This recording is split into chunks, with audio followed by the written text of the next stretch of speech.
కల్తీ నెయ్యి సబ్జెక్ట్ జరుగుతా ఉంది.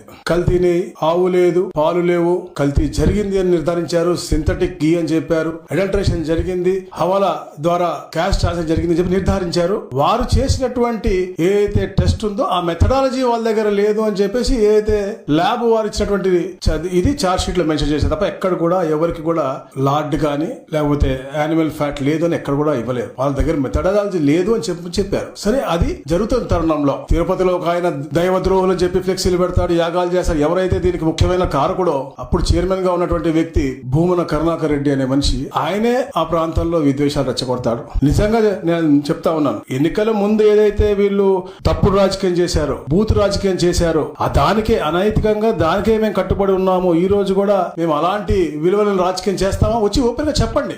కానీ తెలుగుదేశం పార్టీ సిద్ధాంతం ఎప్పుడు అది కాదు. నిజంగా మా సిద్ధాంతం ఎవరికైనా అన్యాయం చేయాలని లేకపోతే ఎవరి మీద దాడి చేయాలి అనుకుంటే జూన్ 2024 రోజు సాయంత్రమే ఎవరి ఇంట్లో కూడా ఇళ్లలో ఉండేవాళ్ళు కాదు. ముఖ్యంగా నేను నా కాన్స్టిట్యూన్సీ కూడా చెప్తాను, ఏదైతే ఎలక్షన్ రోజు నా మీద దాడి జరిగిందో, నాతో గొడవైందో, వాళ్ళ మీద ఈ రోజు దాకా కేసు కూడా లేదు, వాళ్ళ మీద ప్రతి దాడి కూడా లేదు. మా సిద్ధాంతం అది కాదు. వాళ్ళు గమనించాలి. వైసీపీ పార్టీ వాళ్ళు 151 సీట్ల నుంచి 11 సీట్లు పరిమితం చేస్తూ ప్రజలు ఒక స్పష్టమైన తీర్పు ఇచ్చారు. అది వాళ్ళు ఇచ్చినటువంటి గట్టి హెచ్చరిక. అయినా వారి వైఖరిలో మార్పు రాలేదు. రాబోయే రోజుల్లో ప్రజలు దీన్ని ఎట్టి పరిస్థితుల్లో కూడా సహించే పరిస్థితులు లేరని చెప్పి కూడా నేను తెలియజేస్తాను. ఎందుకంటే యథా రాజా తదా ప్రజ అన్నట్టుగా వారి నాయకుడు అలా ఉన్నాడు కాబట్టి కింద వాళ్ళందరూ కూడా, అక్కడ భూమన కరుణాకర్ రెడ్డి గారు అవ్వచ్చు, ఇక్కడ మొన్న చూసాం గుంటూరులో అంబటి అవ్వచ్చు, మరి నిన్న జోగి రమేష్ అవ్వచ్చు, వీళ్ళందరూ కూడా, ఎందుకంటే వీళ్ళు మాట్లాడుతూ కూడా కులాలు మాట్లాడతారు, వెనుకబడిన వర్గాలు అంటారు, దొంగలకు, హత్యాకోరులకు, విధ్వంసకారులకు, వీళ్ళందరికీ కూడా కులాలు వర్తించవు. వారు చేసినటువంటి అంటే వారి భావశైలి అలాగే వారి ప్రవర్తన అవి చూస్తా,